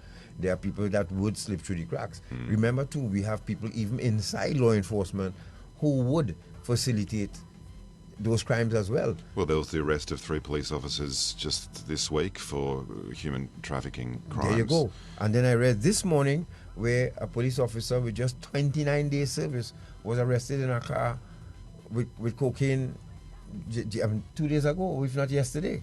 There were a team of SRP officers had a road check going on, and they stopped this BMW, and inside there was a youngster who passed out just recently.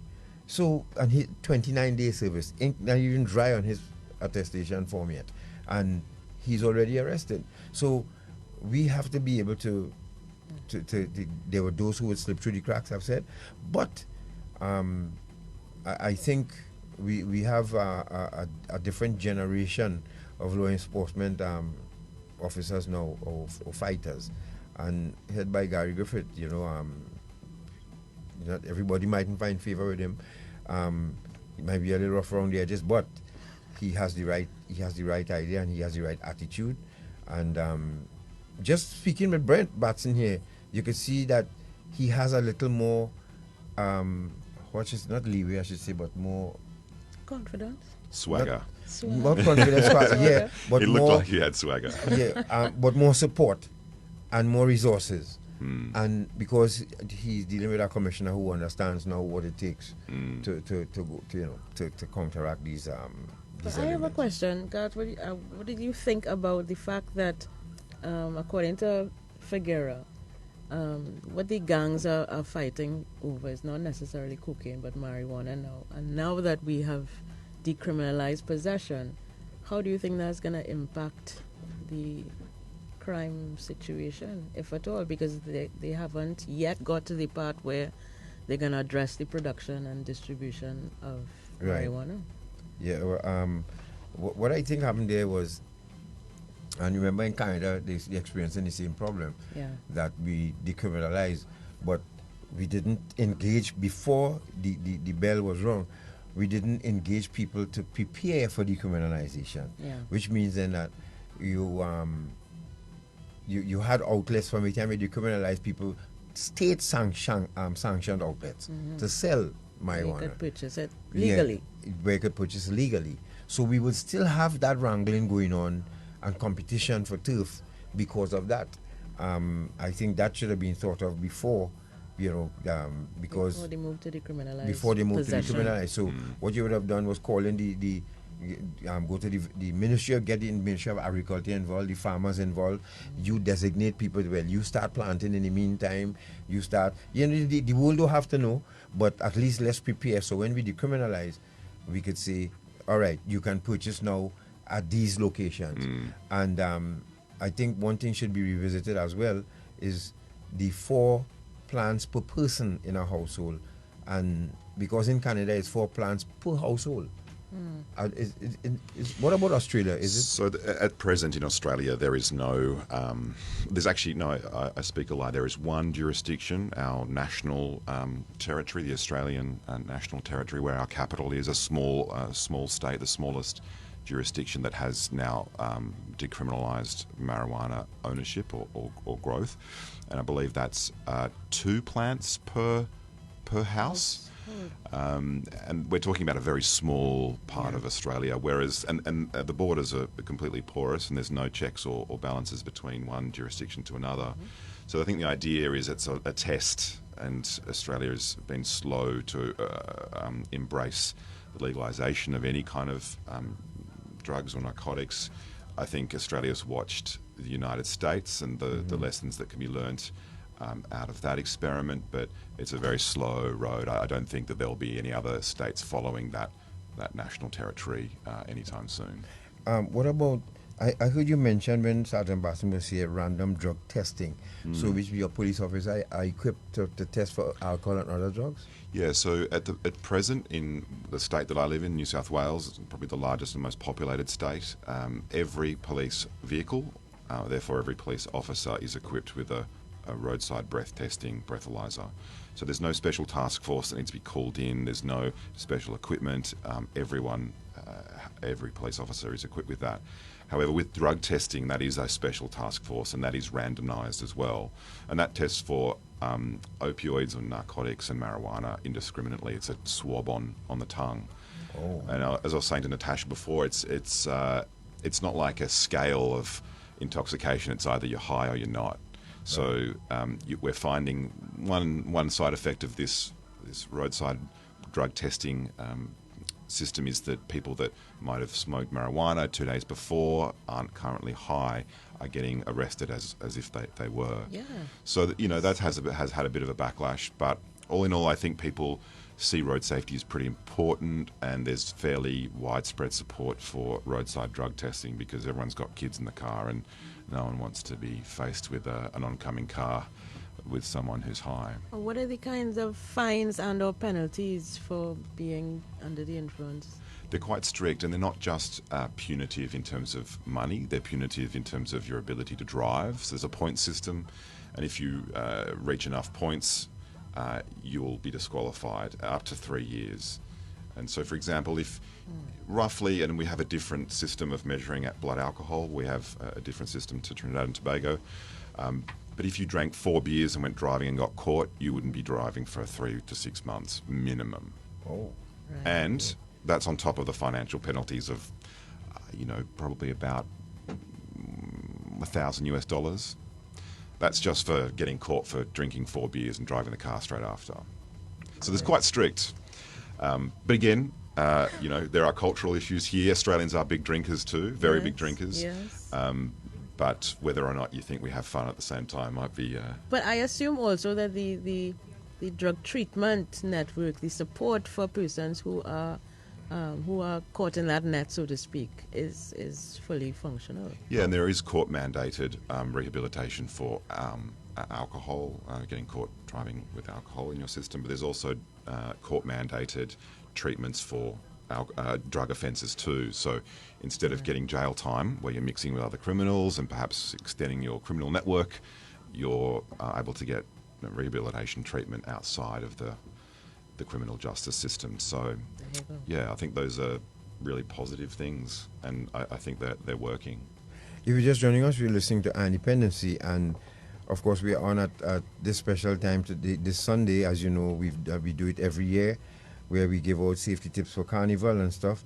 And we have in studio with us, we had, of course, Batson, Sergeant Brent Batson, and Officer Mitchell, who briefly shared some tips with us and some warnings as well. Remember, the ban is in effect. No glass bottles.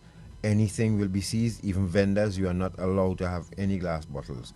And also, you heard some clips from Inspector Wayne Stanley, telling you about how to preserve evidence if you think you were drugged and you were raped. And of course, you want to find this program, or you want to direct someone who probably just got in and they're sleeping or went out already, and you can go to our Facebook page, Dependency, or I95.5 FM Facebook page, and you would get a repeat of this program so that you can share it with your friends and family. Don't be selfish, share it with them. And in studio we have Mr. Andy Parks, who's chatting with us, and his partner. Matt Davis. I remember his name. Matt Davis is behind the camera, furiously behind all kinds of cameras. He's currently behind his phone now. Right, they're from ABCTV, and there's a program they do called Foreign Correspondent, and they're here to cover, among other things, what we do here on our Dependency. We could take your calls now if you have any questions, 622-3937. If you have anything to ask, I just want to say to the guys and the women, there are some mothers and families right now really experiencing a hard time. I spoke to a mother yesterday, and she was in tears, crying. And I would say to some men, that when I realized what the hell my mother was going through, I realized as a big man I had no right to be staying in my mother's house and abusing her and selling her stuff and stealing her and have her crying every day. So I moved out. Some of you, man up, find your own place. You want to sleep, get up when you want, and use drugs in the house when you want, then get your own place and do that. And ease up your old lady, ease up your family, ease them up now. You know what I mean? Because you're only stressing out your family when you live in the same house with them and you're stealing their stuff and all of that. Let's take a couple calls, Tom. 622-3937. Good afternoon. Hello. Good afternoon. Good afternoon. Excellent program. I have been to a couple events, and I saw a very excellent initiative. It's like they call it the sober zone. Yes. Where they identify people who have been over drinking. Yep. And they say, okay, you need to cool off. But my question is, what measurements were in place for them to say, okay, you're good now, you can go? I didn't see any sort of breathalyzer instrument. They just went by look. They didn't let them walk the line. And that was just my concern. I support the sober zone, but I was wondering if the TTPS was partnering with the promoters for this initiative. But I think they usually do, actually. Sober zone. Yeah, they do the voluntary testing. If you want to be tested, you can be. Yes. But otherwise, they will share information with you about the alcohol consumption, and if you don't want to be tested, if you are tested, and they will give you your blood alcohol content, and they will advise you what to do, how long it will take before you can, sober up and get behind the wheel.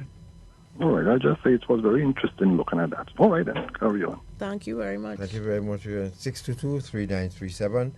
So you can give us a call, and if you have any questions or comments or any feedback from... I have a question for Andy. Tell us about what you've seen and heard so far while you've been in Trinidad. We've got a very warm welcome. There's a fantastic vibe here when you come during Carnival, and I guess that it would be different in another time of the year. But I mean, I think we see a beautiful country, and we see a country with a lot of opportunity. I think there's a lot of challenges too.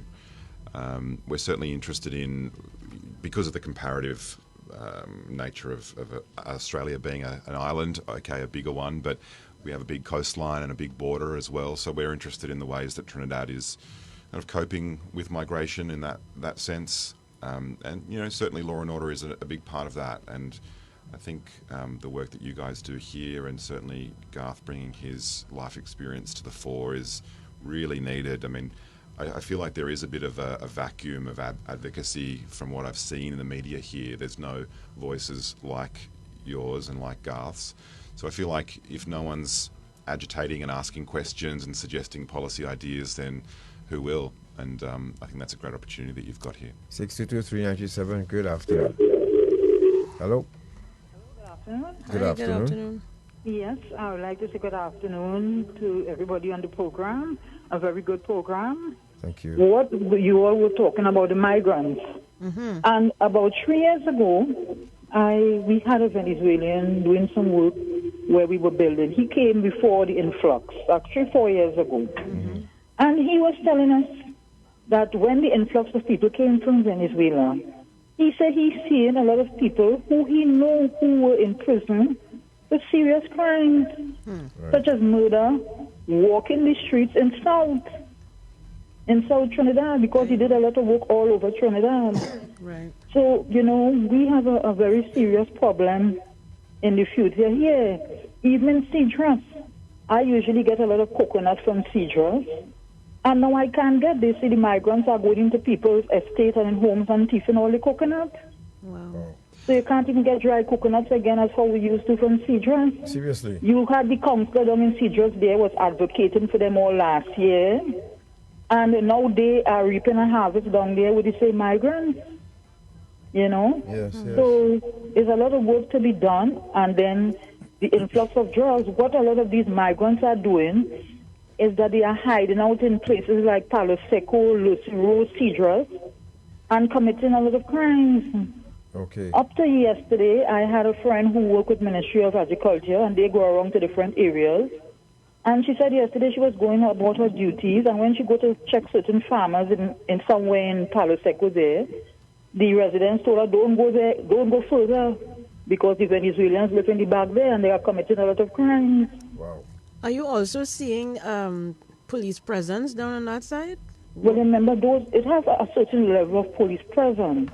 But where a lot of those migrants are going to live, it's quite out of the way. Right.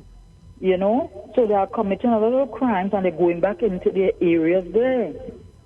Even in other areas where I know a lot of people took in migrants to work with them, and they steal a lot of the items, So we have a really serious problem on our hand here, we need a lot of help and a lot of rethinking and formulating policies to deal with it.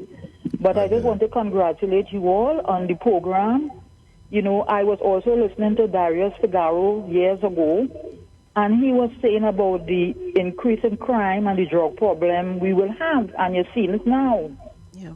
A lot of the crimes that are committed now, if you see, is a lot of high weapon items. Where are these local fellas getting these weapons from? Even better weapons than the police are using. And a lot of it has to do with Venezuelans bringing these items in. Yes, ma'am. So Garth and Natasha, you all continue with your program.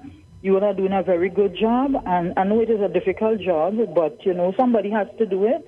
And I congratulate you all. Thank you. You're welcome. Thanks very much. And as I said, it's something that it comes with migration, and unfortunately, I still think that the way to counteract that is for the police service to employ law-abiding professionals who are law enforcement in Venezuela, employ them, and they will help us to track these guys down because they will know their MO, they will know how they operate. As I said, they will be able to identify gang tattoos and all of that. I think the police need sooner or later to incorporate them in their recruiting. Good afternoon. Hello, good afternoon. Yeah, Garth. Good afternoon. The woman who now speak there, I just want to say, you ain't seen Venezuela and killing Venezuela, you know. It's African killing African for what? What you should do? Kill every Venezuelan that you see? That doesn't make sense. Not one of them should listen up, and it's a lot of them is hard working. I don't believe all what she says is true at all. No, but she didn't say all of them involved in crime, no, so what are you listening to? We would not advocate that either. Yeah, we didn't know say that either. Most of the people who are come here genuinely want somewhere to live and work safely. Yeah. Hello, good afternoon. Good afternoon. Good afternoon. Good afternoon, Garth. Good afternoon, Natasha. Good afternoon. And good afternoon to our visitor from Down Under. Oh, good afternoon and g'day, as we say. And I think you might say that a bit here as well. One thing I don't want us to get in this little Trinidad of us is xenophobic. I think persons all over the world, you'll find those intermixed who would have a different way in which they operate in society. But that should not allow us to stop being generous as we have been to persons when they are in distress. Yes. For one to leave one's own homeland and go to another land seeking some means of living, it has to be really terrible where you are. Of course. And that's something that we have to understand. Yes. And although we are a little dot, we should always do what we can. Also, I've always also made the point that Venezuela and Trinidad and Tobago share some very serious marine borders which have buried within it several acreage of hydrocarbons which we also share. Mm-hmm. So we have many different areas in which we find synergy between both countries. And if we can, in this time of distress of our neighbors next door, open our doors and treat with the few that we could. Of course, we cannot take all. I don't see anything that is wrong with that. I think we should always do that because I've always said that we never know when our turn would come, when we would have to jump on a boat and run across there and beg for help also. But you can't be so naive, Kola. I understand what the lady is saying, but we cannot be xenophobic. We must understand that when persons are in distress, they will find any fault. But so the visitor from down under, you know what this word is missing?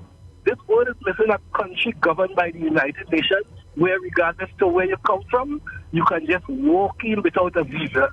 That is what the United Nations need to set up a separate country in some part of the world where persons who feel prosecuted, who feel they are economically deprived, they can just walk in without a visa.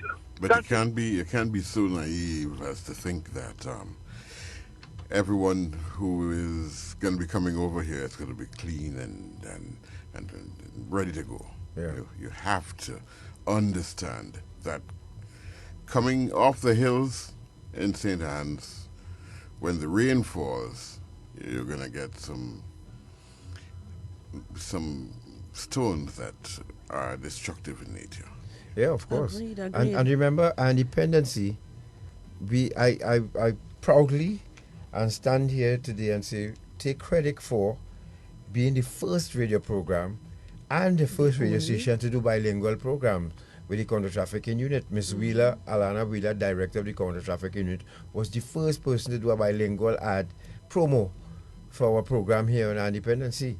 And we started advocating and tried to quell that xenophobic thing, that culture that was, coming to the surface. Hello, good afternoon.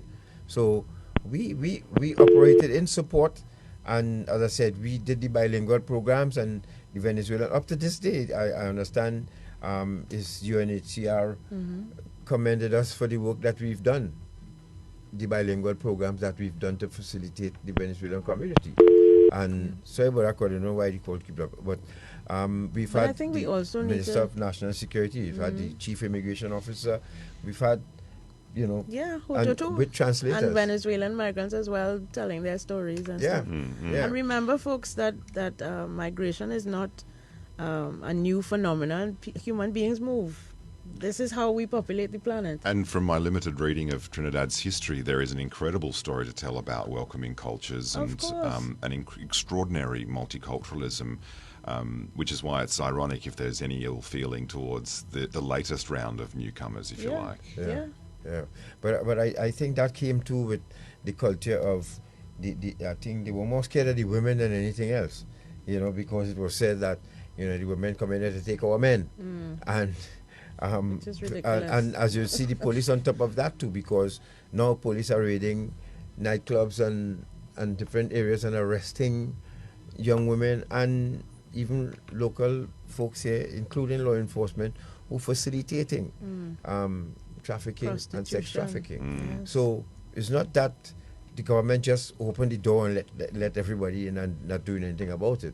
As you can see, they're on top of their game, and just like everywhere else, they're going to have a lot of late night raids to do.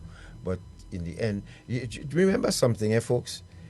There are certain things that you will never be able to get rid of in the world. Prostitution, drugs, just like alcohol. There are people, the nightlife. There are certain things that human beings do that. Yes, there are certain things that are expected in every country that we go. I'm sure even though Australia has strict laws, I'm sure there are parts of Australia where I could go, where I could get a hooker. Oh, well, human nature being what it is, of course I there could pay is. for some self-gratification. But those hookers pay tax and they're regulated, incredibly. Is prostitution legal in Australia? Yes, it is, yeah. Wow. And to the point that there are brothels where you can get those sorts of services, and those organisations pay tax. And perhaps those tax dollars go towards funding other social services, which is an ironic thing to think. But certainly, the lone prostitute walking along the street is not a thing you'd see in my country. It's behind closed doors. Yeah. Oh. Yeah. So there you go. So you see, so it's legal. Oh, so how that's long did that take to happen, and what was the response of the population like? I think it's a sort of a minority issue in terms of crime, or I don't think there's a terrible amount of moral outrage. I think Australia is a mostly secular country, so there's not been, and it's becoming more so, and I feel like nobody got their knickers in a knot too much that this was going on for a small part of the community. Maybe we do have fun after all. Because it's illegal. So why not? Both opposition and government decide, look, let's make this legal. Yeah. With very legalized. strict caveats about the operations of such businesses. In terms of there would be a government or a police squad that would be searching and checking that all of the workers are of age, for example. Sexual health is a big issue. Of course, yeah.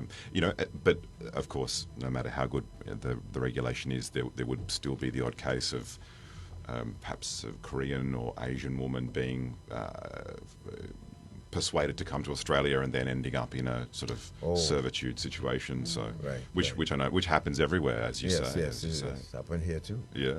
But so folks, you have 5 more minutes. You can call 622-3937 as we wrap up. Andy, you spoke about guns.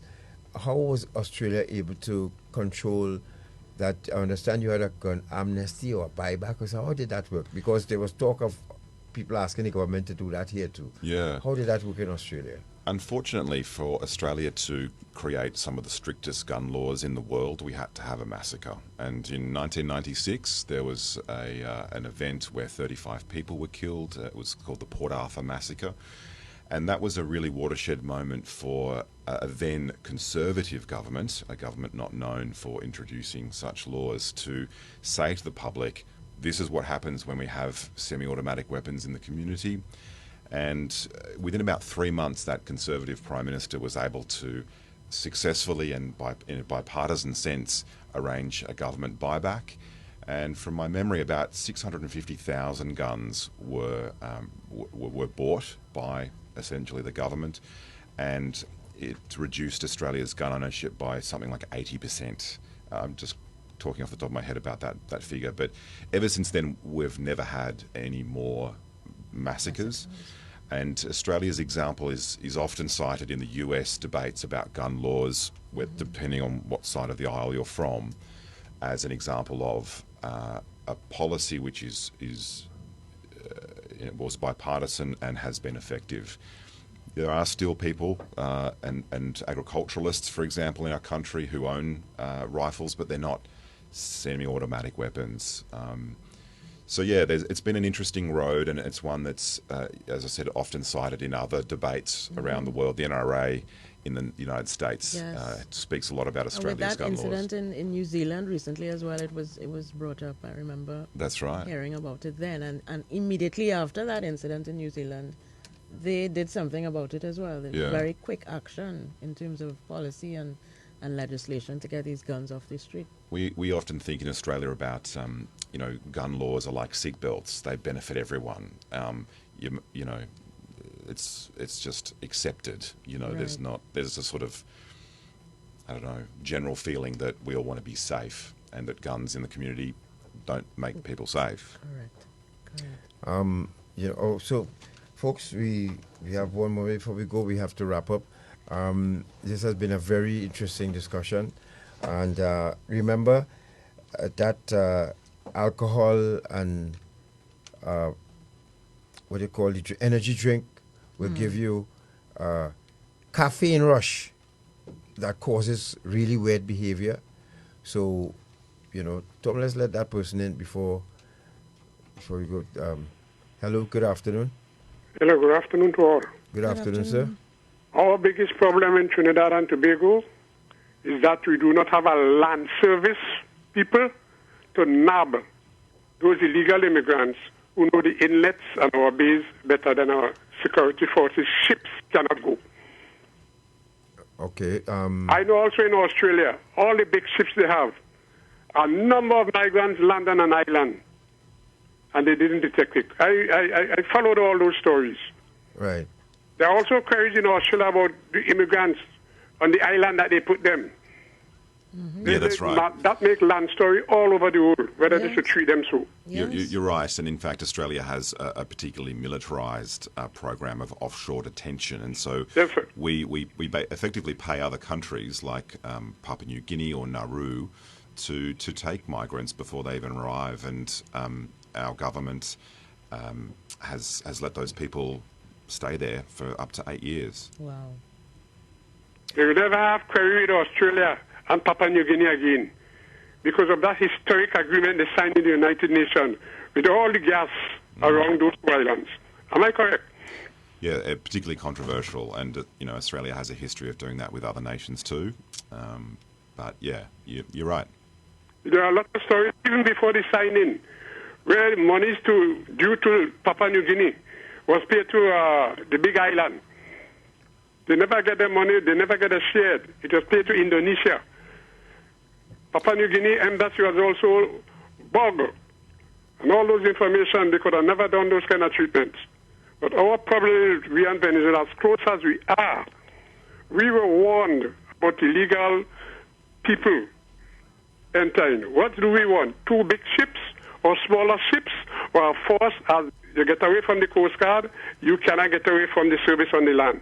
Now, Kola, what do you think about our police service now employing law enforcement officers from Venezuela who has clean records and everything and willing to join the police service here? What do you think about that? I was the most senior man in the Coast Guard Defense Force. I gave my bunk to a Venezuelan. The treatment is the difference. Our attitude, our Trinidadian attitude and a Venezuelan attitude is too different. Even in the Bajan, when you read real Bajan, when they say, I go kill you, the Venezuelan will take you. So that's one of the big difference. So what you're saying? Whether they take them from Venezuela, whether they are honest enough, that's the problem, the honesty. Okay. We need a land force. Thank you very much, sir. Thank you very much. All right, folks, so that's where we have to leave it. Andy, it was a pleasure to have you all here with us in studio. And hope you all are enjoying Trinidad and Tobago. And I know we have a lot of work to do still, but of course your interest in our independency too, we're grateful, so that we can actually have that impact in another country. And we hope to possibly make a return visit. One of these good days we will make it across the ocean. You're welcome. You're welcome, and thank you for having us today. And I really admire the work you do, and to have the bravery to speak about some of these tough issues and to be pragmatic about reality is not always easy, but you do it. And I think Trinidad and Tobago is a better off place for it. So thank you. Well, it's our pleasure, and it's not a pleasure what we do, but it's our pleasure to do it anyhow, because if we can save a couple lives or a few lives by what we share here, well then, our work's done. And I said, folks, you want to have access to this program again, go to our Facebook page, Our Dependency, and you will see the recording. And of course, you'll be able to share that information with your family and friends. Please, today's Carnival Sunday. Remember, life goes back to normal on Wednesday. There's a life after Carnival. There's a life after Carnival. Please be careful. Take your time. Please, you cannot drink all the alcohol that's available out there. You cannot. It's impossible. All right? Remember that. Keep your guard up. Enjoy yourself. Be safe. Happy Carnival. Happy Carnival. Roxo. Roxo. Bye-bye.